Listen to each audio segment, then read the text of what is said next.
சிற்றம்பலம். ஆடும் பரிவேல் அணி சேவல் என பாடும் பணியே பணியாய் அருள்வாய். தேடும் கயமா முகனை செருவில் சாடும் தனியானை சகோதரன். திருச்சிற்றம்பலம்.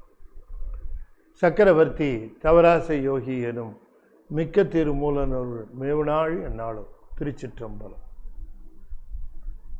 தென்னாடுடைய சிவனே போற்றி, என் அட்டவர்க்கும் இறைவா போற்றி, ஏகம்பத்துரை எந்தாய் போற்றி, பாகம் பெண்ணுரு ஆனாய் போற்றி, பராய்த்துறை மேவிய பரனே போற்றி, சிராப்பள்ளி மேவிய சிவனே போற்றி, அண்ணாமலைய மன்னா போற்றி, கண்ணாரமுதக் கடலே போற்றி, காவாய் கனகத்திரளே போற்றி, கைலை மலையானே போற்றி போற்றி. வெற்றிவேல் முருகனுக்கு அரோகரா. திருச்சிற்றம்பலம்.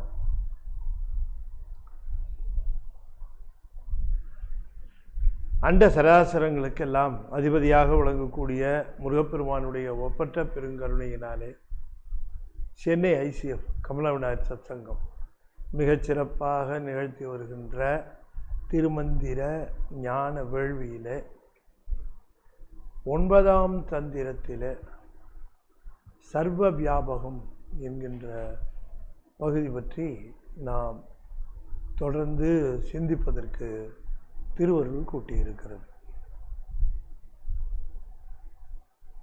இந்த திருவருள் இல்லாமல் எதுவும் நிகழ்வதற்கு வாய்ப்பே இல்லை. அந்த திருவுளம், அந்த திருவருள் பற்றினால்தான் செய்திகள் நமக்கு இங்கே இந்த பிரபஞ்சத்திலே நிகழ்கின்றன.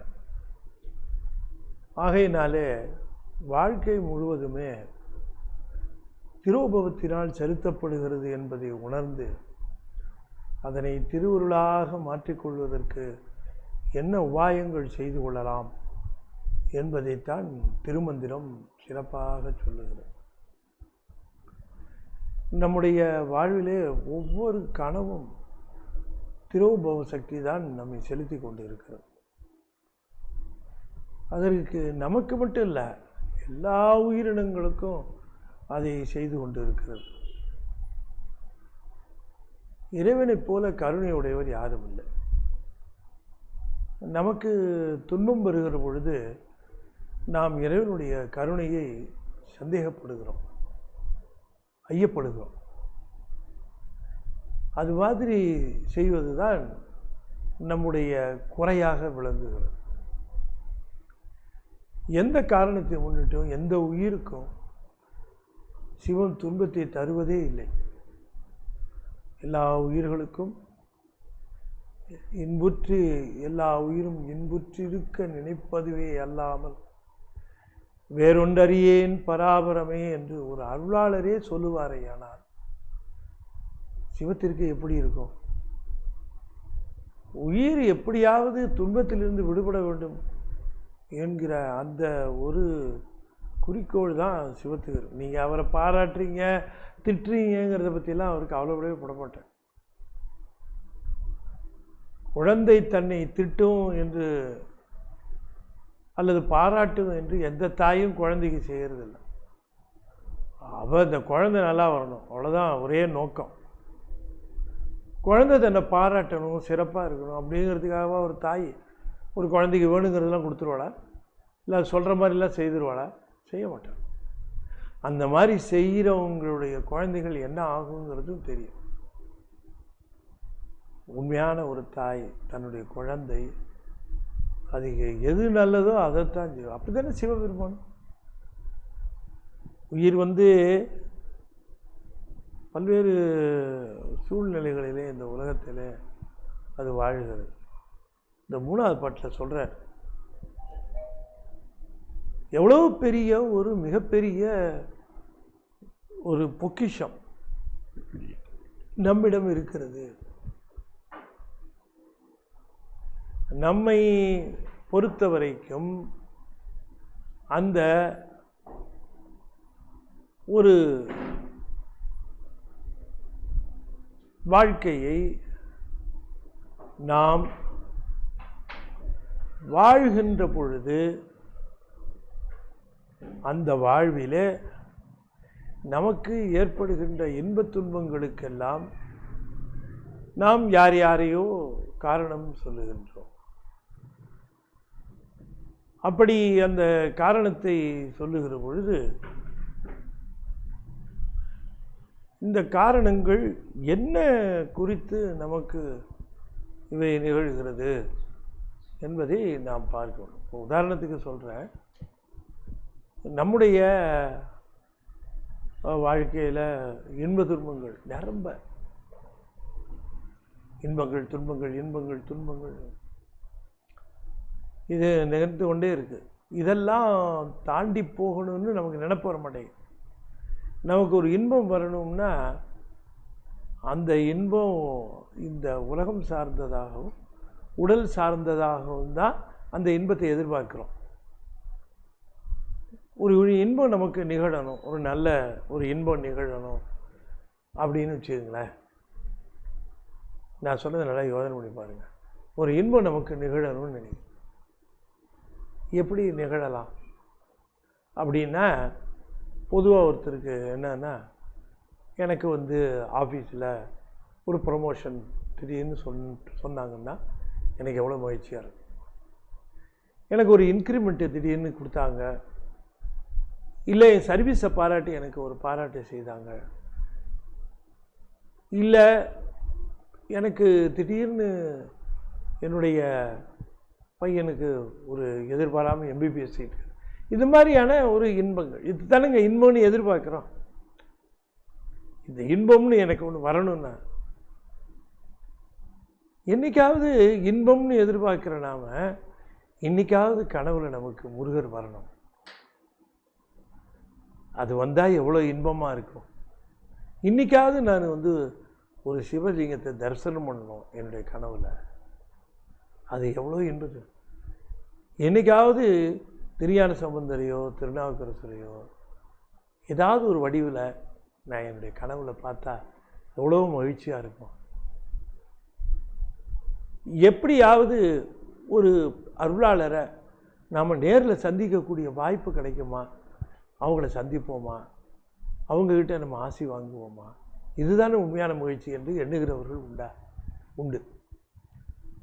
அவர்களுக்கு வேறு எதுலேயும் மகிழ்ச்சி உண்டாகாது.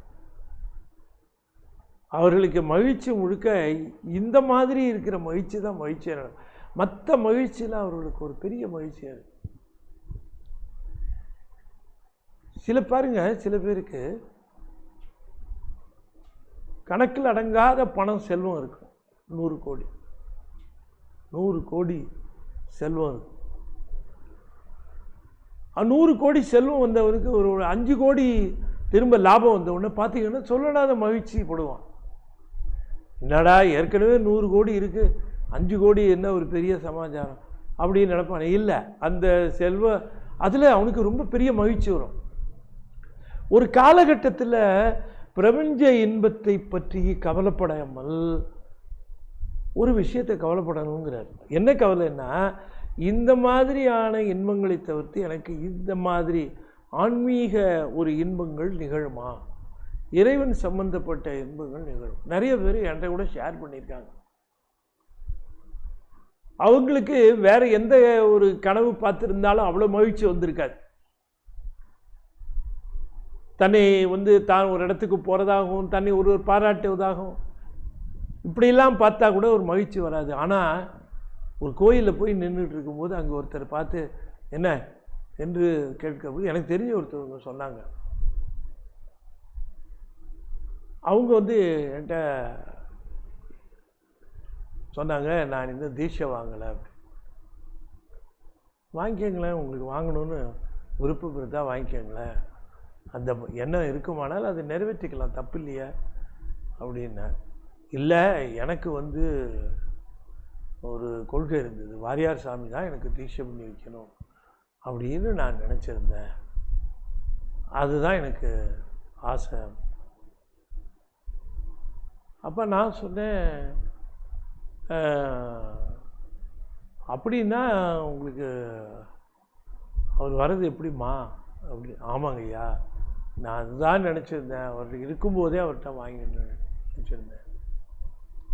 நான் சொன்னேன், உங்களுக்கு ரொம்ப தீவிரமான அந்த எண்ணம் இருக்குமானால் கனவுல கூட வந்து பண்ணுவாருமா அப்படின்னேன். அப்படி முடியுமாங்க ஐயான்னாரு. தீட்சை உங்களுக்கு வேணும்னு நீங்கள் நினச்சிங்கன்னா, நீங்கள் அந்த மாதிரி கருதுனீங்கன்னா சுவாமி உங்களுக்கு கனவுல கூட வந்து அதை ஏற்பாடு பண்ணி கொடுப்பாருமான்னு. நீங்கள் சொன்னால் நம்ப மாட்டீங்க. ஒரு நாள் இரவு அந்த அம்மையார் எனக்கு ஃபோன் பண்ணுறாங்க. இரவு அது வந்து அகால நேரம். பேசவும் முடியல அவங்களால, கண்ணீர் விடுறாங்க. நான் என்ன சொல்கிறதுங்க ஐயா அப்படின்னு. இப்போ தான் வாரியார் என் கனவுல வந்தார், எனக்கு தீட்சை பண்ணி வச்சார், வாங்கி உட்காரு அப்படின்னு சொல்லி உட்கார வச்சு அவரே வந்தார், கையில் பூஜை பெட்டியோடு வந்தார், எனக்கு தீட்சை பண்ணி வச்சார் அப்படின்னு சொல்லி சொன்னாங்க. மகிழ்ச்சியா அந்த மாதிரியான ஒரு மகிழ்ச்சி வாரியார் கூட சொல்லுவார் அடிக்கடி. நீங்கள் வந்து கனவுல பார்க்கணும்னு விருப்பப்பட்டீங்கன்னா அதில் அது நிகழ்கிறதுங்கிறார்.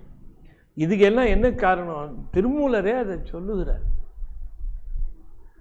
இந்த உலக வாழ்வியில் பல்வேறு வெற்றிகளையும் புகழ்களையும் எதிர்பார்த்து இந்த ஆன்மா இப்படி அது அங்கலாய்க்கிறது. இது ஏன் இதுக்கு ஆசைப்பட மாட்டேங்குது? இதுக்கு ஆசைப்பட்டால் கிடைக்குமான்னு நினைக்காதீங்க, கிடைக்குங்கிற. நான் அதுக்கு தான் சான்று சொன்னேன். ஏன்னு கேட்டார், அவர் சர்வ வியாபகன். எங்கேருந்தோ வந்து தர வேண்டியதில்லை, இங்கே தானே இருக்கிறாரு உங்ககிட்ட. அதனால் நீ வந்து அந்த அனுபவத்தை, அந்த ஆனந்தத்தை சர்வ வியாபகமாக இருக்கிற ஒருத்தன்ட்ட தான் கேட்டு பெற முடியுமே தவிர எங்கேயோ இருக்கிற ஒருத்தன்ட்ட கேட்டு பெற முடியாது. வேடிக்கையாக ஒரு தடவை நான் ட்ரெயினில் பயணம் செய்கிற பொழுது ஒருத்தர் வேடிக்கையாக சொன்னார். நான் பொதுவாக ட்ரெயினில் நான் பேசுறதில்லை. அப்போ ஒருத்தர் சொன்னார், இந்த மாதிரி அவர் ஒரு கிறித்துவர் போல இருக்கு. அவர் சொன்னார், ஒரே கடவுள்னு வச்சுட்டு வழிபடலாம், பல கடவுள் வழிபடுறீங்க. ஒருத்தன் திடீர்னு ஆபத்து வந்துடுச்சு, அவன் பிள்ளையாரேன்னு கூப்பிட்டான், அப்புறம் கொஞ்ச நாள் கழிச்சு முருகான்னு கூப்பிட்டான்,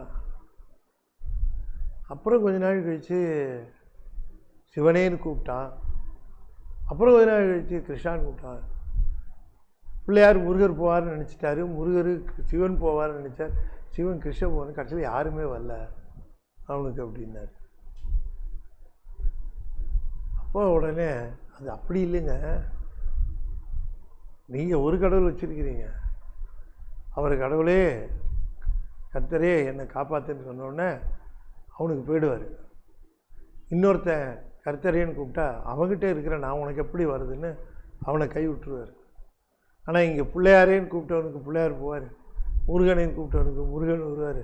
இப்படி பல கடவுள் இருக்கிறதுனால பலரும் ஒரே நேரத்தில் கூப்பிட்டா இந்த கடவுள் வருவாங்கன்னு வேடிக்கை சிரித்தார் அவர். அதை கேட்டு அப்போ இந்த ஒரு தீரி பாருங்கள் புரியலை. கடவுளை அத்தனைக்கும் ரொம்ப பெரிய ஒரு பாதிரியார் போல் இருந்தார்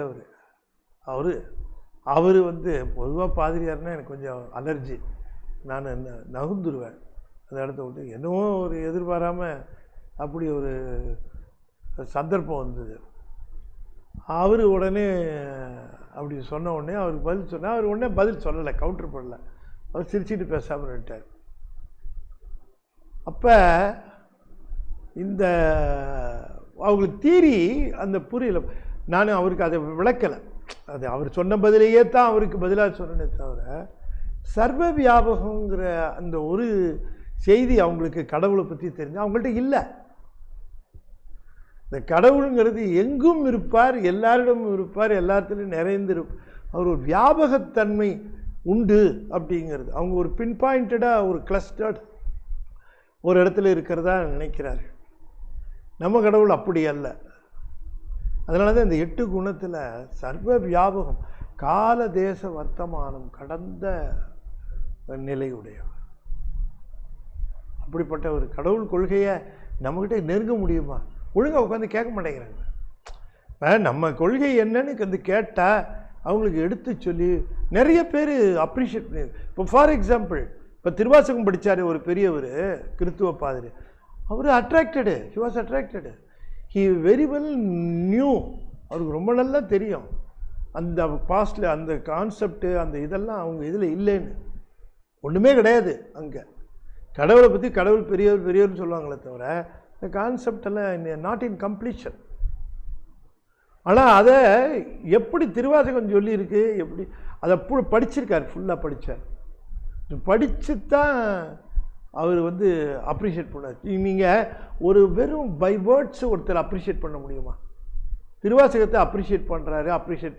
எப்படிங்க பை வேர்ட்ஸ் அப்ரிஷியேட் பண்ண முடியும்? அதை விடலாம் உருக்கமான வாசகங்கள் எழுதின ஸ்லோகங்கள்லாம் இருக்குது உருக்கமாக. பட் அதல்ல, அந்த அனுபவத்தினாலே பதித்தன்மையை விவரித்த இருக்கு பாருங்க, அனுபவத்தினாலே பதித்தன்மையை விவரித்த அந்த பதியினுடைய அந்த தன்மை. அதனால தான் அவருக்கு இந்த இமைப்பொழுதும் என் நெஞ்சில் நீங்காதான், டைம்லெஸ்ன்னு குறிப்பிட்டார் பாருங்க. அதைத்தான் ஸ்ட்ரைக் பண்ணி அவர் ரொம்ப அட்ராக்ட் பண்ணிச்சு. காலத்தை கடந்தவன், அவன் இமைப்பொழுதும் என் நெஞ்சில் நீங்காதான்.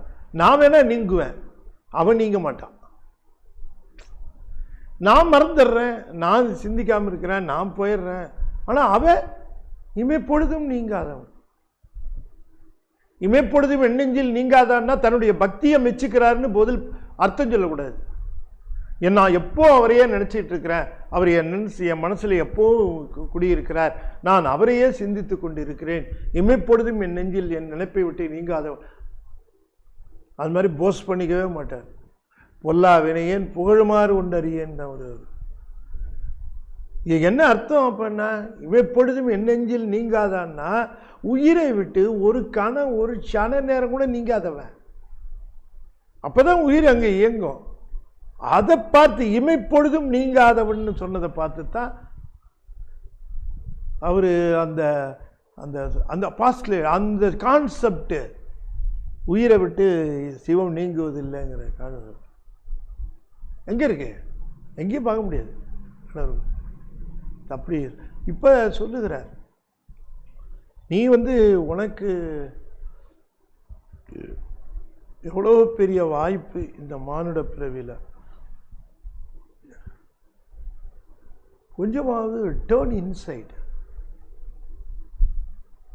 கொஞ்சமாவது அந்த பக்கமே பார்த்துட்டு இருக்கிறோம், வெளிய பக்கமே பார்த்துட்டு இருக்கோம். கொஞ்சம் உள்ள பார்க்கலாம். நீ பார்த்தால் நீ என்ன இந்த ஆன்மீகத்தில் விரும்புறியோ அதை தருவார். ஆன்மீகத்தில், பிரபஞ்சத்தில் இல்லை. அதுக்கு நீ வெளியிலேயே பார்த்துட்டு, அது நீ உள்ளே பார்த்தா கேட்கணும்னு இல்லை, நீ வெளியில் பார்த்து கேட்டுட்டு.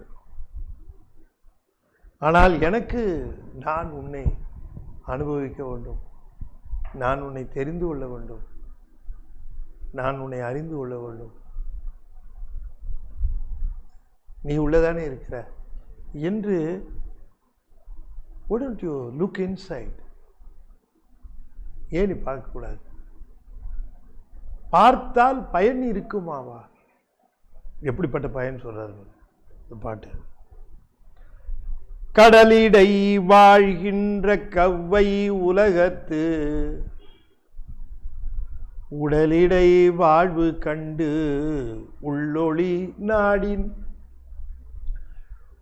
உடலிடை வைகின்ற உள்ளுரு தேனை கடலின் மலிதிரை காணலுமாமே. கடலிடை வாழ்கின்ற கவ்வை உலக, கவ்வைன்னா ஆரவாரம்னு அர்த்தம். எல்லா ஆரவாரம், அந்த ஆரவாரத்தை இந்த கவ்வையை கொண்டு போய் கடலுக்கும் சேர்க்கலாம். கவ்வை கடலிடை, கடல் ஆரவாரம் பண்ணிக்கிட்டே இருக்கு பாருங்க, எப்போ பார்த்தாலும் சத்தம் ஓயாமல் வந்துக்கிட்டே இருக்கு.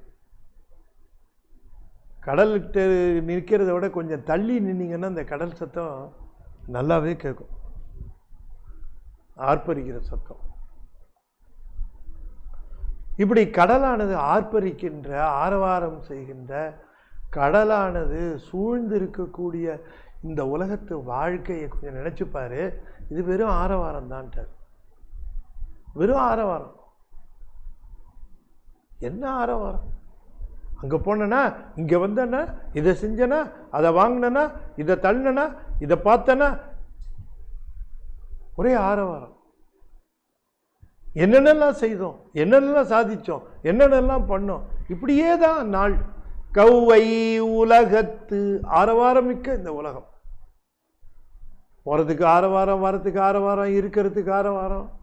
சரி, அமைதியாக கொஞ்ச நாள் இருக்கான்னா ஏதாவது ஒரு டிவியை போட்டு விட்டு ஆரவாரம். ஆரவாரத்தை தன்னை சுற்றி எப்பொழுதும் ஆரவாரமாக இருக்க வேண்டும் என்று கருதுகிற அவனை இந்த ஆரவாரத்தை பை கம்பல்ஷன் ஒடுக்கிறாரு. தூக்கத்தை கொடுத்து பை கம்பல்ஷன். அது கூட முடிச்சிருந்தான்னா பாருங்க, ஆரவாரம் தான். எத்தனை கிளப்பு, ஹோட்டலு எல்லாம் ராத்திரி முழுக்க ஒரே ஆரவாரம் தான். எந்த காரணத்தை முன்னிட்டும் ஆரவாரத்துக்குள்ள மாட்டாத. சாந்தம், அமைதி, பொறுமை, நிதானம், இதெல்லாம் ஆன்மீகத்துக்கு ரொம்ப வேண்டப்படுகிறது. ஒரு பூஜை செய்கிறதா இருந்தால் கூட அங்கே தயவுசெய்து ஆரவாரம் வேண்டாம். ஒரு வழிபாடு செய்கிறதா இருந்தால் கூட அங்கே ஆரவாரம் வேண்டாம். கவ்வை உலகம்ட்டார. ஏன் கவ்வை உலகம்னாரு? கவ்வை உலகம் என்ன, சிவனுக்கு ஆரவாரம் பிடிக்கவே பிடிக்காது. வந்து பூஜை பண்ணுறாரு, தினம் பூஜை பண்ணுறாரு. நம்ம தின்னனார் யாருக்கிட்டையாவது சொன்னாரா என்ன பூஜை பண்ண? அவருடைய பூஜையை எந்த ஆரவாரம் இல்லாமல் அவருக்கு தெரிஞ்ச அளவில் அவர் பண்ணுறார். அதான் பூஜை, ஆரவாரம். சிலந்தி வலை கட்டிச்சு, ஒரு ஆரவாரம் கிடையாது. யானை பூஜை பண்ணிச்சு, ஒரு ஆரவாரம் கிடையாது. இந்த ஆரவாரம் இல்லாத தன்மை இந்த இதுக்கு முக்கியம். கவ்வை உலகம்ட்டார். கடலிடை வாழ்கின்ற கவ்வை உலகத்து உடலிடை வாழ்வு.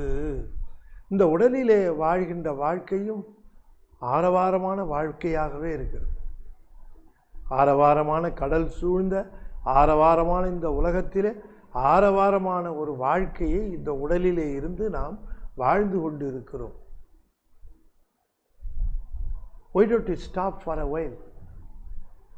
கொஞ்ச நாள் நீ நில்ல, கொஞ்ச நாள் நீ நில்ல. எந்த ஆரவாரத்துக்கு இடம் கொடுக்காது. கொஞ்ச நாள் நீ நில்ல. இந்த வாழ்க்கை இந்த ஆரவாரத்துக்கு மட்டும்தானா? நீ யோசனை பண்ணி பார்த்தேன்னா, நீ இந்த ஆரவாரத்துக்கு இடையிலே நீ தேடுகிற அந்த அமைதி அல்லது அந்த சாந்தம், நீ தேடுகிற நிம்மதி, அது உள்ளே இருக்கா? அந்த ஆரவாரத்தினால என்னைக்காவது உனக்கு கிடைச்சிருக்கா?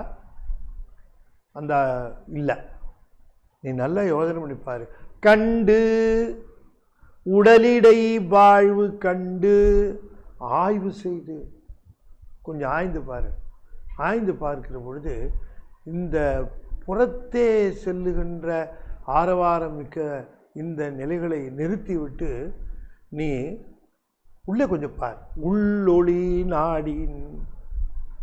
அது மனிதனாக இருக்கக்கூடிய உனக்கு மட்டும்தான் வாய்த்த பெரிய வாய்ப்பு. வேற எந்த மிருகமோ பறவையோ உள்ளே பார்க்க முடியாது. மனிதன் ஒருவன் தான் பார்க்கணும். ஏன்னு கேட்டால் அந்த உள்ளே அந்த ஒளி இருக்கு. எந்த ஒளி? நீ கொஞ்சம் ஆராய்ந்து பார்த்தேன்னா, இவ்வளோ ஆரவாரத்தோடு இந்த வாழ்க்கை நடந்து கொண்டு இருக்கிறதே, இந்த ஆரவாரமான வாழ்க்கை இயக்கத்திற்கு ஆதாரம் எது? இந்த ஆரவாரத்திற்கு வாழ்க்கைக்கு ஆதாரமாக இருப்பது எது? உள்ஒளி நாடின். உள்ளே இருக்கக்கூடிய ஒரு ஆதாரம்தான். அந்த அதை நாடின் அப்படின்னா ஆரவாரமான அனுபவங்களுக்காக வெளியே நாடிக்கொண்டிருந்த நீ இப்பொழுது சாந்தம் வேணும், நிம்மதி வேணும் என்று நினைக்கிற நீ அந்த உண்மையான ஆனந்த அனுபவம் அது உனக்கு கிட்ட வேண்டும் என்று சொல்லுகிற பொழுது அதனை அதற்குரிய பொருளிடம்தானே கேட்க வேண்டும்.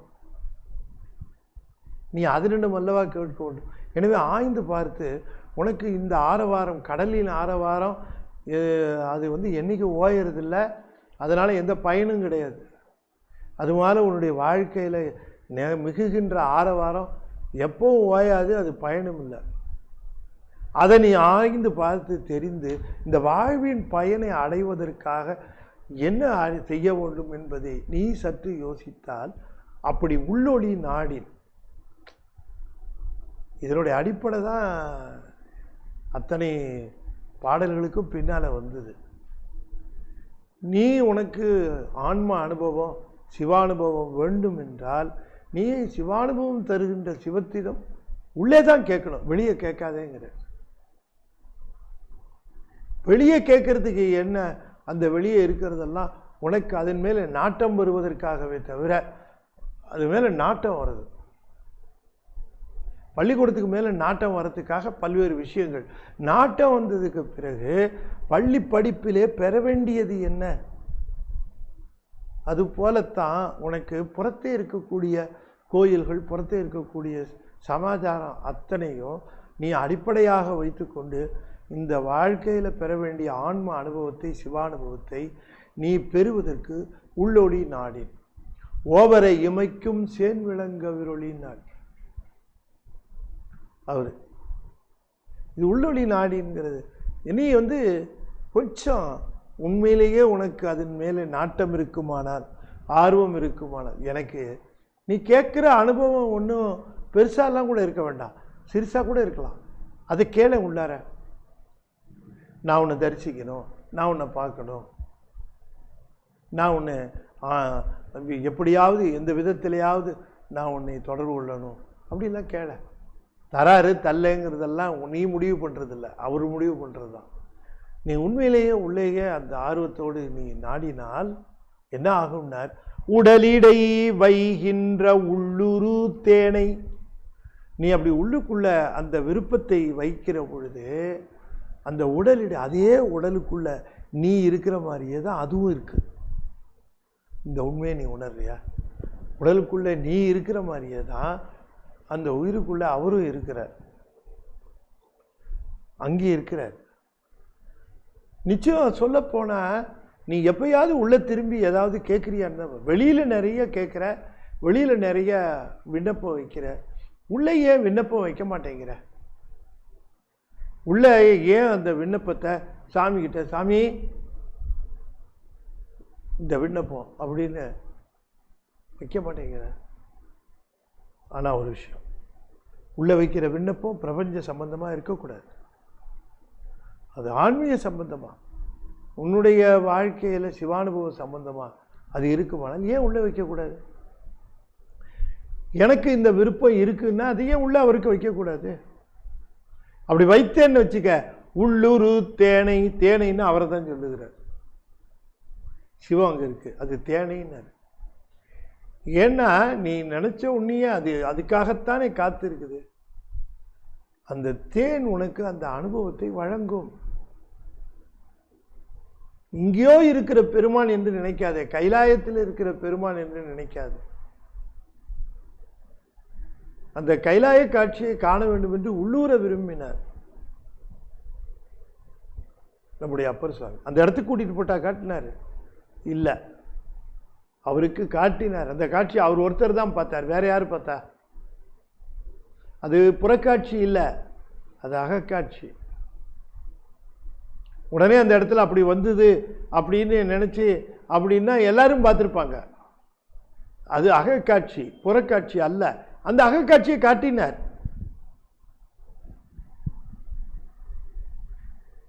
மாளும் உடல் இது கொண்டு மீளேன் அப்படின்னாரு. அப்ப கைலாயத்தில் நின் இருக்கை கண்டல்லால் மாளும் உடல் கொண்டு இது மீளேன் என்று சொல்லுகிறார். உள்ளத்தில் அப்படி நினைக்கிற பொழுது அந்த உள்ளத்தில் அந்த நிலை உள்ளத்தில் எப்போ பார்த்தாலும் விண்ணப்பம் செய்கிறாங்க. அந்த அம்மா, தம்பி இப்படி போயிட்டானே, நான் என்ன பண்ணுவேன், அக்கா வளர்த்தது சரியில்லையம்மாங்க, அதுவாது பரவாயில்ல, எத்தனையோ ஜென்மத்துக்கு பிறகு தானே, எத்தனையோ பிறவிகளுக்கு பிறகு தானே சிவனை வழிபடுகிற ஒரு பிறவி கிடைக்கும், சிவனே முழுவதும் பொருள் செய்கிற ஒரு சைவ குடும்பத்தில் பிறக்கிறதும் அந்த சூழ்நிலையில் வளர்றதுமான ஒரு வாய்ப்பு கிடைக்கும்.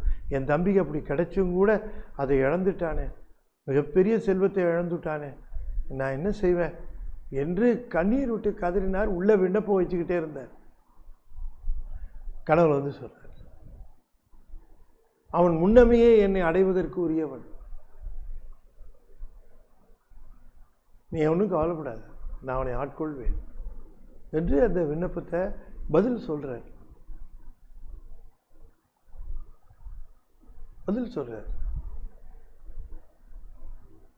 அப்ப இதை நீங்க எண்ணி பாருங்கள். உள்ளத்தில் என்ன எண்ணி அந்த விண்ணப்பம் செய்கிறோமோ அதுக்கு உடனே பதில் உடனே வருகிறது. இப்ப அந்த பதில் வந்து கனவுல தான் வரணும்னு இல்லை, எதிர்த்தாப்புலயே வரும். உள்ளுக்குள்ளேயே பெருமானை பார்க்கலையே, அதிக விரட்டானம் பெருமானை பார்க்கலையே, எல்லாரும் போய் பார்க்குறாங்களே, நம்ம பார்க்கலையே. ஆனால் சுவாமியோட திருக்கரம்பட்ட இடமாச்சு, இது எப்படிலாம் மீச்சு போகிறது, அவரை பார்க்க முடியாது. வருந்தி இருந்தாருங்க, அதையும் உள்ள நினைச்சிருந்தாரு, வந்துட்டாருங்க. அவர் மட்டும் நினைக்காம இருந்தா வருவாருங்க, அங்க வராரு. இதெல்லாம் உள்ள விண்ணப்பம் செஞ்சதுனால, வெளியே விண்ணப்பம் செய்யறதா இல்லை, உள்ள விண்ணப்பம் செய்யற. அதனால அப்படி உள்ள விண்ணப்பம் செய்வீரேயானால் அது என்ன சொல்றாரு, அது எப்படி நிறைவேற்றுன்னு சொல்றாரு. இந்த தேன் இருக்கு, அந்த தேன் எதுல இருந்தாலும் கொஞ்சமா தான் இருக்கும். ஆனா இந்த தேன் எப்படி சொல்ற தேன் தெரியும், தினைத்தனை பூவினில் தேன் உண்ணாது சொன்னார் இல்லையா, தினைத்தனை பூவினில் தேன் உண்ணாது, கொஞ்சமாக தான் இருக்கும். ஆனால் இந்த தேன் எப்படிப்பட்ட தேன், கடலின் மலிதிரை, அதாவது நீ ஒரு உள்ளூர் தேனை கடலின் மலித்திரையினர், மலித்திரைனா பெருகி வருகின்ற திரையின் உடைய அந்த கடல் அளவுக்கு அந்த தேன். அப்ப நீ சிறுசா விண்ணப்பம், ஆனா உனக்கு அந்த கடல் அளவுக்கு அந்த சிவானுபவத்தை வழங்குவார். கடலிடை வாழ்கின்ற கவ்வை உலகத்து உடலிடை வாழ்வு கண்டு உள்ளொளி நாடின், சர்வ வியாபகமாக இருக்கிற பெருமான் உன்னுடைய உள்ளத்தில் இருக்காருன்னு நிச்சயமா தெரிஞ்சுக்கோ. அவர் இருக்காரா இல்லையா எல்லாம் சந்தேகமே படாது. நீ இருக்கிற, அப்புறம் அவர் இருக்க மாட்டாரா, அவர் அங்கதான் இருக்கிறார்.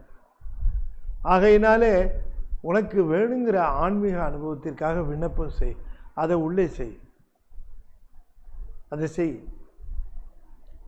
தந்த பசிதனை அறிந்து மூளை அமுது தந்து முதுகு தடவிய தாயார் தம்பி பணிவிடை செய் தொண்டர் பிரியமுள தங்கை மருகர் உயிரணவே சார் மைந்தர் மனைவிய கடம்பு கட உணவு அந்த பரிசை மொழி பகற்கேடா வந்து தலைநவிர அவிழ்ந்து தரை புக மயங்க ஒரு இடமி செய்யேறி அந்த கணுங்கனை அடர்ந்து வருகையில் அஞ்சல் என வலிய மயில் மேல் நீ அந்த மரளியோடு உகந்த மனிதன் நமது அன்பன் என மொழிய வருவாயே. இதெல்லாம் விண்ணப்பம் தானே. பெருமானே, நான் அனுபவம் பெற வேண்டும், சிவானுபவம் பெற வேண்டும் என்று விண்ணப்பித்து கொண்டே இருக்க வேண்டும் என்கிறார்.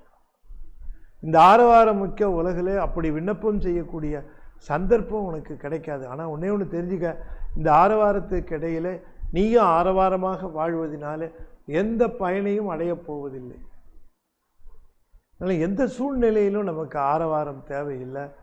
அந்த ஆழ்ந்த அன்போடு உள்ளே உள்ளொளி நாடு உள்ளே இருக்கக்கூடிய அந்த பெருமானிடம் விண்ணப்பம் செய்க. அப்படி விண்ணப்பம் செய்தால் பொங்கி தருவான். நீ கொஞ்சமா கேட்டிருப்ப, அவன் நிறைய தருவான். எத்தனையோ பேருக்கு தந்தவன், எத்தனையோ ஆண் மக்கள் அனுபவித்திருக்கிறது. அப்படி நீ கேட்டு பெற ஆரம்பித்து விட்டால் உனக்கு உலக நாட்டம் குறையும். உலகத்தில் இருக்கக்கூடிய நாட்டம், உலக சமாச்சாரமான பற்றுகள் இதில் குறையும். அதே நாம் சிந்தனையிலே கொள்ள வேண்டும். இந்த பாட்டு எத்தனை ஒரு அற்புதமாக அதை செய்திருக்கிறார். கடலிடை வாழ்கின்ற கவ்வை உலகத்து உடலிடை வாழ்வு கவ்வை வாழ்வு, உடலிடை வாழ்வு கவ்வை வாழ்வு, அதை கண்டு கண்டு கொண்டு கண்டு ஆய்ந்து உள்ளொளி நாடின் உடலிடை வைகின்ற உள்ளுரு தேனை. அந்த உயிரிடை வைகின்றன்னு சொல்லல அவர்,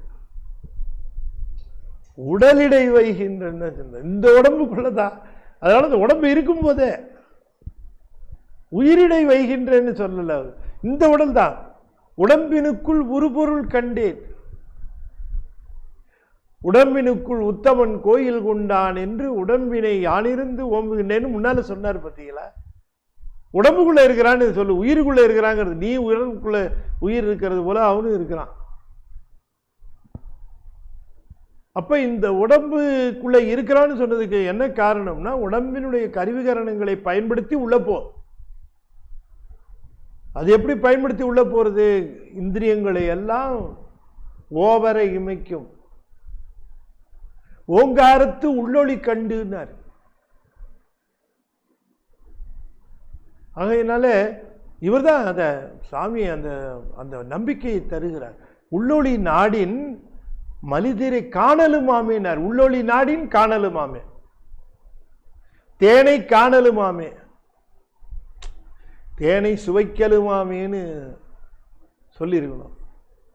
இல்லை, தேனைன்னு சொல்லியிருக்கார், சுவைக்கலுமாமே. ஏன் தேனை காணலுமாமே?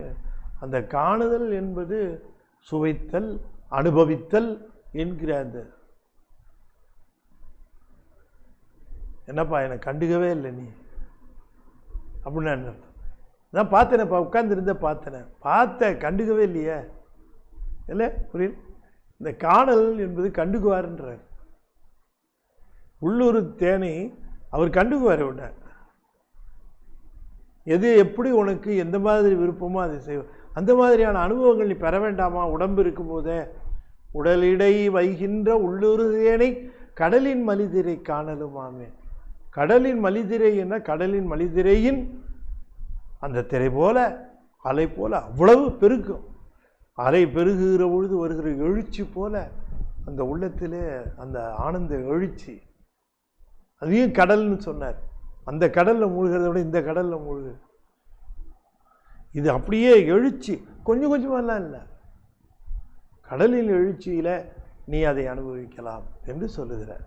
ஆகையினால ஆரவாரம் இல்லாமல், நானும் பார்த்துருக்கிறேன் சில பேர், அவங்க பூஜை பண்ணதையே 10 மணி நேரம் பேசிகிட்டு இருப்பாங்க வெளியில். அப்படி பண்ணேன், இப்படி பண்ணேன், அதை பண்ணேன், இதை பண்ணேன், அதை செஞ்சேன், இதை செஞ்சேன், எனக்கு இப்படி இருந்தால் தான் பூஜை பண்ணவே பிடிக்கும், அப்படி இருந்தால் தான் பூஜை பண்ண பிடிக்கும் அப்படின்னுன்றதெல்லாம் இதெல்லாம் நம்ம பிரத்யேகத்தை ஏன் சொல்லிட்டு இருப்பானே. ஏ, பிறரிடம் நம்முடைய சிவ பக்தியையோ அது அனுபவங்களையோ பகிர்ந்து கொள்ளவே கூடாது. நான் செய்கிறேங்கிறது அடுத்தவங்களுக்கு தெரியக்கூடாது. அதுக்கு அந்தரங்க பக்தி என்று கூட பெயர். அதுக்கு ரொம்ப அந்தரங்கமாக இல்லைன்னா கூட சிவபெருமான் மேலே அன்பு இருக்கிறதுன்றத தெரியப்படுத்தினா மட்டும் போதும். மற்றபடி நான் சிவனுக்காக என்ன செய்வேன், காலையில் நான் வெறும் வயிற்றோடு தான் எழுந்திரிச்சு எல்லாம் செய்வேன், இதெல்லாம் ஆரவாரத்தின் வகைப்பட்டது. யாருக்கும் தெரிய வேண்டிய அவசியமே இல்லை. யார் என்ன எது எப்படிங்கிறது தெரியாது. ஆரவாரமே இல்லாமல் போய் உட்கார்ந்துருந்தார், அவரை தேடித்தான் போனார் இல்லையா? இளையான்குடி மாறனாயனார் அவர் பாட்டுக்கு போய் உட்காந்துட்டார், தேடி வரார், அவரை தேடி வரார். இதெல்லாம் நாம் தெரிந்து கொள்ள வேண்டிய செய்திகள். ஆகையினாலே கவ்வைன்னு போட்டார். அதனால தான் அந்த இடத்த நான் ஏன் விரிக்கிறேன்னா, பக்தி முதிர முதிர 9ஆம் தந்திரத்துக்கு வந்துட்டோம். எந்த விதத்திலையும் நம்மிடம் ஆரவாரம் இருக்கக்கூடாது. அதனால் கவ்வை உலகம், கடலிடை வாழ்கின்ற கவ்வை உலகம், கவ்வை கடலிடை வாழ்கின்ற கவ்வை உலகத்து உடலிடை கவ்வை வாழ்வு அப்படின்னு எல்லா இடத்துலையும் அந்த கவ்வையை போட்டுக்கணும் வேண்டாம் என்று சொல்லி உள்ள இந்த ஆரவாரத்தில் கொஞ்சம் விடுபட்டேன்னா உள்ளே போகிறதுக்கு கொஞ்சம் சௌரியமாக இருக்கும். அந்த உள்ளே போகிறதுக்கு சௌரியமாக இருக்கக்கூடிய வாய்ப்பை ஏற்படுத்தி கொள்ள என்று கேட்கிறார். அடுத்த பாட்டில் கூட இதை கொஞ்சம் டச் பண்ணி சொல்லுகிறார். பெருஞ்சுடர் மூன்றதின் பெரும் சுடர் மூன்றினும் உள்ளொளியாகி தெரிந்துடலாய் நிற்கும் தேவர் பிரானும் எருஞ்சுடர் விட்டிட்டு இகலிடம் எல்லாம் பரிந்துடன் போகின்ற பல்குறையாமே. பெருஞ்சுடர் மூன்றினும் உள்ளொளியாகி தெரிந்துடலாய் நிற்கும் தேவர் பிரானும் இருஞ்சுடர் விட்டிட்டு இகலிடம் எல்லாம் பரிந்து உடன் போகின்ற பல்குறையாமே. பெருஞ்சுடர் மூன்று: சூரியன், சந்திரன், அக்னி இல்லையா? இந்த மூன்று தான் பெருஞ்சுடர். மூணு நமக்கு தெரியும். சூரியனு தெரியும், சந்திரனு தெரியும், அக்னியும் தெரியும், மூணையும் தெரியும்.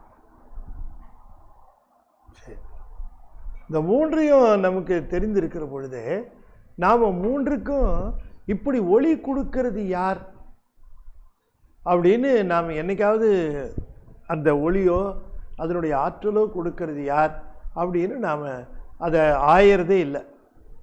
சூரியன் அதை ஆராய்ச்சி பண்ணுறாங்க. இப்போ சயின்டிஸ்ட்லாம் நிறைய ஆராய்ச்சி பண்ணி அதை சொல்கிறாங்க. சயின்டிஸ்ட் ஆராய்ச்சி பண்ணி சொல்லும்போது நிறைய கேஸஸ் எரிஞ்சிகிட்டு இருக்கு. கேஸஸ் எரிஞ்சிக்கிட்டு இருக்கு. யார் பற்ற வச்சா? யார் மெயின்டைன் பண்ணுறா? எப்படி அந்த கேஸ் எரியுது? எப்படி எவ்வளோ எரியறதுக்கு அவ்வளோ கேஸ் எங்கே? அது யாருமே யோசிக்கிறது இல்லை. சயின்ஸில் சொல்கிறாங்க அது அப்படியே பேர்ன் ஆகிட்டுருக்கு, கேஸஸ் எல்லாம் பேர்ன் ஆகிட்டுருக்கு அப்படிங்கிறாங்க. டெம்பரேச்சரை பற்றி சொல்லுகிற பொழுது நடுக்கம் வருது. சூரியன் டெம்பரேச்சரை பற்றி சொல்லுகிற பொழுது நடுக்கம் வருது. இப்போவே மே மாதம் வருதேன்னு நடுக்கமாக இருக்கு. ஏப்ரல் வருதே, மே வருதே அப்படின்னு நடுக்கமாக இருக்கு. பாருங்களேன், இன்றைக்கெல்லாம் கூட உஷ்ணம் ஜாஸ்தி, வெப்பம் ஜாஸ்தி. எங்கே இருக்கார்? 9 கோடி மைலுக்கு அப்பால் இருக்கிறார். 9 crore மைல்ஸ் அப்பால்.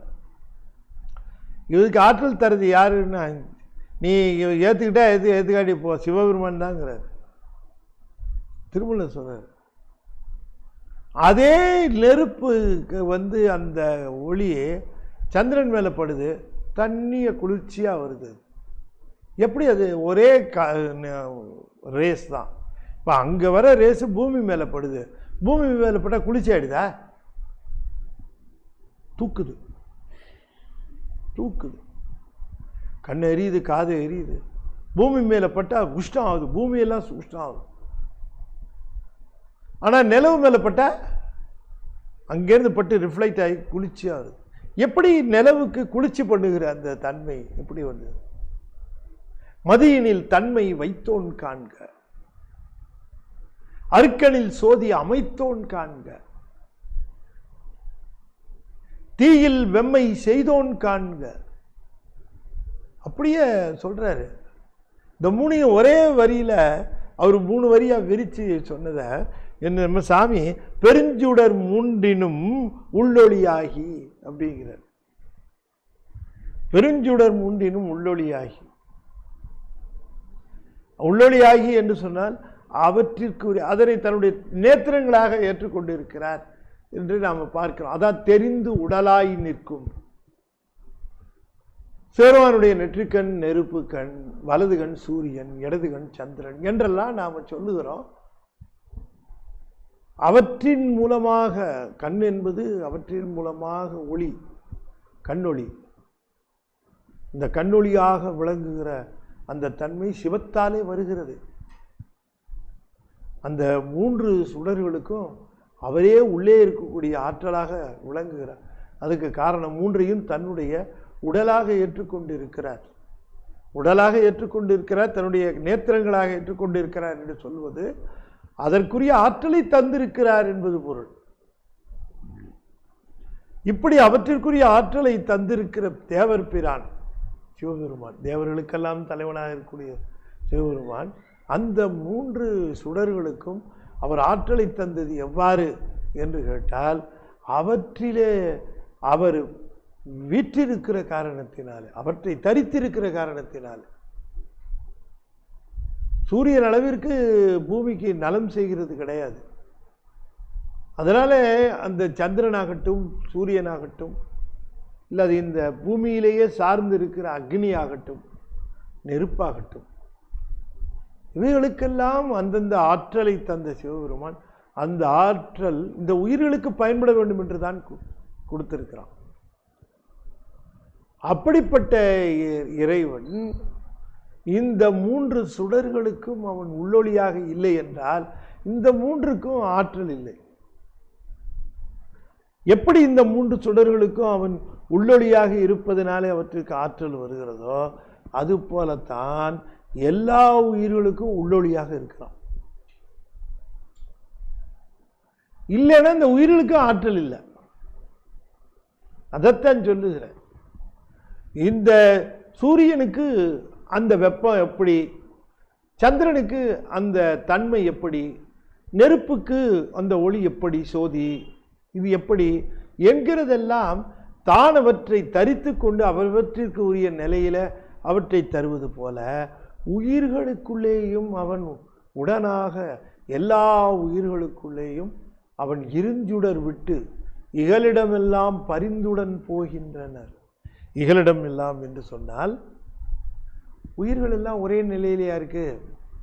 ஒன்று பக்குவத்தோடு இருக்கு, ஒன்று பக்குவம் இல்லாமல் இருக்கு. தாய் தான் வளர்க்குறா குழந்தைங்கள, தாய் குழந்தைய வளர்க்குறா. 2-3 குழந்தைங்க இருக்கிற வீட்டில் தாய் குழந்தைய வளர்க்குறா, பொன் பிள்ளைகளையும் வளர்க்குறா, ஆண் பிள்ளைகளையும் வளர்க்குறா. இன்னும் சொல்லப்போனால் பெண் பிள்ளைகளை காட்டிலும் ஆண் பிள்ளைகளுக்கு சலுகைகள் அதிகமாக கொடுத்து வளர்க்குறா. உடல் நலம் இல்லைன்ன உடனே தவிக்கும் இந்த பெண் பிள்ளை. ஆனால் ஆண் பிள்ளை அப்படியா சொல்லுது இல்லையா, சரி எனக்கு சோத்தை போடு என்றுவான், எனக்கு சோறு போடு. டாக்டர்கிட்ட காட்டினீங்களா, என்ன பண்ணுது அம்மாவுக்கு, சரி சோறு போடு, எனக்கு லேட்டாகிடுச்சு, நானே லேட்டாக வந்தேன், அவ்வளோதான் முடிஞ்சு போச்சு. ஆனால் பெண்ணு பிள்ளை அது சாப்பிட்ருக்கு. என்னன்னா பக்குவம். நான் பெண் பிள்ளை ஆண் பிள்ளைன்னு சொன்னதுக்கு பெண்கள் மட்டும் அப்படித்தான், ஆண்கள் பிள்ளைகள் அப்படி சொல்ல வரல, இது உல்டாவாக கூட இருக்கலாம். ஆனால் என்னன்னு கேட்டிங்கன்னா அந்த பக்குவம், பெண் பிள்ளைகளுக்கு பக்குவம் கூட, அதுங்களுக்கு அந்த பக்குவம் வருகிற அந்த நிலையில் அவை எப்படி அந்த உணர்வோடு இருக்க வேண்டும். இப்போ பெத்தத்தில் இருக்கிற உயிர்கள் சிவத்தை பற்றி கவலைப்படாது. இவ்வளோ செய்த இந்த சிவம் இது எங்கே இருக்குது, இதுக்கு என்ன, ஏதோ கோயிலில் போய் சாமி கும்பிட்டுட்டு தேங்காய் உடைச்சிட்டு வந்தால் போதும் அப்படிங்கிற அளவுக்கு தான் பக்குவம் இருக்கும். எனக்கு இன்றைக்கி ரொம்ப திருப்தியாக இருந்தது, என்ன தேங்காய் சரியாக உடைஞ்சிதுப்பா, இதுதான் அவ்வளோதான். தேங்காய் சரியாக உடைஞ்சிது. அவர் ஒரு பூவை எடுத்து கொடுத்தாரு அர்ச்சகர், அங்கேருந்து ஒரு பூவை எடுத்து வச்சு கொடுத்தார். அவர் என்ன மந்திரம் சொன்னார்னு கூட தெரியாது, சொன்னாரான்னு கூட தெரியாது இல்லையா. 100 பேருக்கு ஒரே சங்கல்பம், 50 பேருக்கு ஒரே சங்கல்பம், பேர் நட்சத்திரத்தெல்லாம் கேட்டு போவார். எல்லாத்துக்கும் சேர்த்து என்ன பண்ணுறது, அவராலையும் இவங்களுக்கு வேணும் எப்படி அது செய்கிறாங்க என்ன வரும் அப்படின்ட்டு. ஏன் நீ அர்ச்சனை செய்ய, நீ அர்ச்சனை செய்ய, அர்ச்சனைனா அங்கே போய் கிட்டக்க நின்று செய்கிறது தான் அர்ச்சனையா? இல்லை, இந்த இடத்துலையும் செய்யலாம். அதெல்லாம் பழகணும். ஏன்னா அறிவு நம்மளை முட்டாளாவே வச்சுக்கிட்டு வேலை பார்க்கணுன்னு சில பேர் நினைப்பாங்க. நம்ம அதுக்குன்னு அவங்களுக்கு கோரிக்கைக்காக நம்ம முட்டாளாவே இருக்க முடியுமா? நம்மளும் கேள்வி கேட்கணும். நம்ம பக்தினா என்னென்னு திருமுறையை படிக்க ஆரம்பித்தாலே மூளை வேலை செய்ய ஆரம்பிச்சிடும். திருமுறையை கேட்க ஆரம்பித்தாலே மூளை வேலை செய்ய ஆரம்பிக்கணும். நம்மளை ஒன்றுமே கேள்வி கேட்காம அப்படியே வச்சுக்கிட்டு அப்படியே பண்ணி அப்படியே அனுப்பணும்னு தான் ரொம்ப எதிர்பார்ப்பாங்க. ஆனால் நம்மளால் அப்படி வர முடியாது இல்லையா? அர்ச்சனைனா என்ன, சங்கல்பம்னா என்ன, அதை ஏன் எனக்காக நீங்கள் செய்கிறீங்க, எப்படி செய்கிறீங்க, நான் செய்யாமல் நீங்கள் செஞ்சால் அவர் ஏற்றுக்குவாரா? இப்படியெல்லாம் கேள்விகள் கேட்டு நாம் கொஞ்சம் அதில் பக்குவப்படணுமா இல்லையா? பக்குவப்படலைன்னா என்ன பயன் சொல்லுங்க பார்க்கலாம். கோயில் உண்டியலில் போய் ஒரு 1000 ரூபா போட்டு வந்துட்டா இந்த சாமி நம்ம கிட்டக்க வந்துட்டாரு அப்படின்னு நினைக்கிறாங்க. எப்படி வருவார் கிட்டக்க? இந்த 1000 ரூபா போட்டதை அவர் வச்சு ஆகாயம் 1000 ரூபா போட்டான்னு வந்துடுவாரா? அதெல்லாம் பைத்தியக்காரத்தனம். ஆக என்னால் உண்டியலுக்கும் ஜாமிக்கும் சம்மந்தமே கிடையாது. சத்தியமாக சொல்கிறேன், உண்டியலுக்கும் சாமிக்கும் சம்பந்தமே கிடையாது. உண்டியெல்லாம் இங்கே உண்டை கட்டி சாப்பிட்டு அங்கே சுற்றுதுங்க பாருங்கள் பெருச்சாளிங்க, அதுங்களுக்கு தான். அது ஆனால் உண்டியல்னால சாமிக்கு ஒரு கிஞ்சித்து கூட சாமிகிட்டேருந்து திருவருள் பெற்ற முடியாது. நான் சொல்கிறேன், இத்தனை நாளாக திருமந்திரம் பேசிட்டேன், ஏன்னா பொய் பேச மாட்டேன். உண்டியலில் காசு போட்டு சாமிகிட்ட அருள் பெற்றலான்னு நினச்சா அதை விட ஒரு அறியாமை பைத்தியகாரத்தனம் கிடையாது. நல்லா தெளிவாக புரிஞ்சுக்கணும் என்ன, எப்படி அவர்கிட்ட அருளை பெறலாம் அன்பார். அது மாதிரி you long for him, you long for him, love him but long for him. அவன் மேலே நேசித்தா மட்டும் பத்தாது, அவனை அடையணும்னு விரும்பணும். அதுக்குன்னு இந்த உடல் கொடுத்துருக்கார், உள்ளேயே சிந்திச்சு எப்பப்பா கிடைக்கும் எப்போ கிடைக்கும், என்ன தப்புலாம் பண்ணியிருக்கணும் தெரியலையே, இதெல்லாம் கடந்து வருவனா என்றெல்லாம் கனவிலேயும் காட்டென்றால் காட்டுகளாய் கண்ணேறுபடும் என்றோ அப்படின்னு வள்ளலார் கூட கேட்குறார். கண்ணேறுபடும் என்றோ கனவிலேயும் காட்டென்றால் காட்டுகளாய், அப்படி திருவடியை கடவுளை காட்டேன் அப்படின்னு கேட்குறார். இவன் நம்மளையே எத்தனை பேர் கனவுல பார்த்துருப்பாங்க இல்லையா? பார்த்துருப்பாங்க. ஆகையினால நாம் ரொம்ப தெளிவாக நாம் தெரிந்து கொள்ளணும். அர்ச்சனை இதெல்லாம் ஒரு பக்கம் இருக்கட்டும், நீங்கள் போய்ட்டு வாங்க, கோயிலுக்கெல்லாம் போய்ட்டு வாங்க, கோயில் வழிபாடு செய்யுங்க, அதெல்லாம் சிறப்பு தான். ஆனால் நீங்கள் unless otherwise you seek him inside, the insight is very very important than everything. Inside இல்லாமல் வெளியில் external thing will not yield result in due course. அது பாட்டுக்கு அது ஒரு ரொட்டீனாக போய்டும், அவ்வளோதான். அது ரொட்டீனு அப்படியே போயிட்டு அப்படியே தான் போயிட்டு. சைவத்தில் வந்ததுக்கு எனக்கு நான் சிவனை அனுபவித்தேன் to a small extent, to a certain extent, ஒரு சின்ன அளவு அவரை நான் அனுபவித்தேன் உள்ளுக்குள்ளே. But I will not share. But I will not share. Don't share. ஏன்னா எப்படி வழிபாடு சொன்னால் அது ஆரவாரமோ அதுபோல் உள்ளே பெற்ற அனுபவத்தை சொன்னாலும் ஆரவாரம் சொல்லாதீங்க. அதில் ஒன்று உள்ளே இருக்கார், தங்கியிருக்காருன்னு சொல்கிறார். எப்படி இந்த சூரியனு சந்திரனுக்கு அக்னிக்கு இயக்கம் இருக்குதுன்னு கேட்டால் அது அவர் அதை தரித்து கொண்டு இருக்கிறார், அதனால் இந்த உயிரையும் தரித்து கொண்டு இருக்கிறார், அதனால தான் இதுக்கு ஆற்றல், இல்லாட்டி இதுக்கு ஆற்றல் கிடையாது என்று சொல்லுகிறார். இருஞ்சுடர் விட்டுட்டு இகலிடம், இகல்னா பெத்தம் வீடு, ரெண்டு இடத்துலையும் முத்தி பேர்லேயும் அவர் தான் கூட இருக்கணும், கட்டு நிலையிலையும் அவர் தான் கூட இருக்கணும். அந்தந்த பக்குவத்திற்கு தகுந்தாற் போல் அவரவர்களுக்கு அனுபவம் தர ஆயத்தமாக இருக்கிறார். அவர் அங்கே இல்லைன்னு நினச்சிடாது. சரி எனக்கு இருப்பாரா, அவருக்கு இருப்பார், அவர் எப்போவுமே சிந்திச்சுக்கிட்டு இருக்கார், அவர் எப்போவுமே வழிபாடு பண்ணிகிட்டு இருக்கார், அவர் எப்போவுமே பூஜை பண்ணிகிட்டு இருக்கார், அவர் எப்போவுமே அர்ச்சனை பண்ணிகிட்டு இருக்கார், அவருக்கு இருப்பாரா எனக்கு இருப்பாரா, அவருக்குள்ளே இருப்பாருண்ணா கவலையே படாது. இகலிடமெல்லாம் இருஞ்சுடர் விட்டு பரிந்து உடன் போகின்ற உன் பக்குவத்துக்கு தகுந்தாற் போல உனக்கு அனுபவம் கொடுக்க அவர் ஆயத்தமாக உன் உடனேயே இருக்கிறார். உன் உடனேயே தான் இருக்கிறார். உள்ள அவர் உனக்கு அந்த அனுபவம் தருவதற்கு அவருக்கு திருவருள் இருக்கிறது. வெளியே உனக்கு அந்த அனுபவம் தருவதற்கு திரோபவத்தை வச்சிருக்கார். உனக்கு திருவருளால் நீ பெறணும்னு நினச்சி திருவருளையே வேண்டி நில்லு. ஆகையினால இருஞ்சுடர் விட்டுட்டு சுடர் விட்டு பிரகாசித்து கொண்டு நீ உயிர்கள் செல்லுகிற பல் குறையாமே. அதுக்கு பலவர பொருள்கள் சொல்வார்கள்.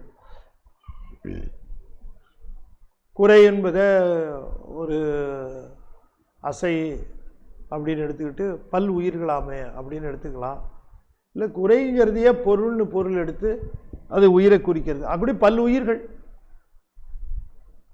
உயிர்கள் பரிந்து உடன் போகின்ற இந்த உயிர்கூடையே போறாராம். அது கட்டு நிலையில் இருந்தாலும் முத்து நிலையில் இருந்தாலும் கூடவே போறாராம். இருஞ்சுடர் விட்டுன்னா ஆனந்தத்தை தருவதற்கான ஆயத்தங்களோடு போகிறாராம். பரிந்து உடன், ஐயோ இது இப்பயாவது அதை விரும்பி வருதா பார்க்கலாம் அங்கிருந்து என்று அவர் உனக்கு நடப்பதற்கோ உலகத்தில் இயங்குவதற்கோ அல்லது பேசுவதற்கோ இப்படி பல்வேறு விதமாக ஆற்றல்களாக விளங்குகிற அவர் நீ இதை கேட்கும்போது தராமலா போயிடுவார். பரிந்து உடன் போகின்ற பல் குறையாமே. இருஞ்சுடர் விட்டுட்டு இகலிடம் எல்லாம் பரிந்து உடன் போகின்ற பல் குறையாமே.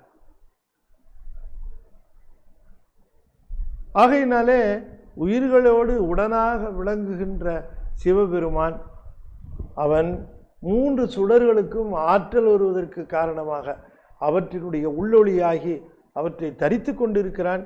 அந்த 3 சுடர்களுக்கும் ஆற்றல் இருக்கிறது. ஆதித்தனுடைய ஆற்றல் இயற்கை என்று நினைத்து விடாது. சந்திரனுடைய ஆற்றல் இயற்கை என்று நினைத்து விடாது. அதைத்தான் நம்ம திருவாசகமும் சொல்லிச்சுன்னு சொன்னேன். நம்ம அதை அப்படி சொல்றதில்லை. ஒரு பொருளுக்கு ஒரு ஆற்றல் இருக்குமானால் அது இயற்கை என்று சொல்லக்கூடாது. அது இயற்கையாக இருக்கிற பட்சத்தில் அது எராட்டிக்காக பிஹேவ் பண்ணும். ஒரு கார் ஓடுது, இயற்கையாக ஓடுதுன்னு சொல்லுவாங்களா? ஆக்சிடென்ட் ஆகும். அதை ஒருத்தர் செலுத்தினா தான் அதை சரியாக செலுத்த முடியும். அதுபோல அருக்கனை ஆகட்டும் அல்லது தின்மதியாகட்டும் அல்லது இந்த தீயாகட்டும் இவற்றையெல்லாம் அவற்றவற்றிற்கு உரிய முறையில் அவற்றை உள்ளொளியாக இருந்து ஆற்றல் தந்து பெருமான் செய்து கொண்டு இருக்கிறான் என்று இந்த 2 பாடல்களிலும் விளக்கம் தந்தார் என்று சொல்லி பாருங்க. ரொம்ப ரெஃபைன் பண்ணுறார். வாரம் வெளியில் எவ்வளோ வேணால் இருந்துட்டு போகுது, நீ கொஞ்சம் உள்ளே வாங்குற, அதை அப்படியே நீ உன்னை அதிலேருந்து விடுவிச்சுக்கோ. விடுவிச்சுக்கிட்டு கொஞ்சம் உள்ளே பார்க்கணும், உள்ளே நினைக்கணும் அப்படின்ட்டு சப்மிட் பண்ணு. கனவுல தான் வரும் இல்லை, கனவுன்னு மட்டும் சொல்லலாம், கனவுலேயே கூட அனுபவத்தை தருவார். எப்படி தருவார் என்னன்னே தெரியாது. எப்படி தருவார், எப்படி அனுபவத்தை வழங்குவார்னு தெரியும். ஆனால் நீ விரும்பினேன்னா அதை உள்ளே தான் சொல்லணும். அதை உள்ளே இருக்கார், உள்ளே இருக்கிறவர்கிட்டையே சொல்லு, அவர்கிட்டையே நீ சொல்லு. வெளியில் ஆரவாரம் மிகுந்த பூசையில் விண்ணப்பமாக வைக்க வேண்டிய அவசியம் இல்லை.